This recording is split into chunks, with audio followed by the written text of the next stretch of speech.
Hey, thanks for joining us for the Practice Minute. Our practice this week is solitude. I know that can sound and feel like a daunting task for us, but I just want to encourage you to find some space and time to walk by yourself into an area where you know you can be alone. Solitude is different than isolation. Isolation leaves us lonely. Solitude is intentionally walking to a place where I'm not going to likely encounter anyone else other than God. And so that solitude is an opportunity to say, Father, I'm in this space, you're in this space. Let me hear you, see you, and experience you in ways that I otherwise don't. Here's what happens in solitude. We become more certain of our identity as we sit alone with God, and we begin to let go of the things that are not of God in our lives.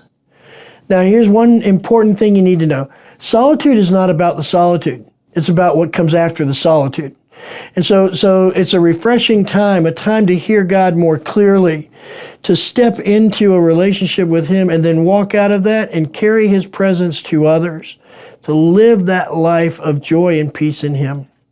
So if you were at church on Sunday, you saw the slide that had some verses that you can press into and kind of think about, meditate on, some truth and reality of who you are in Christ.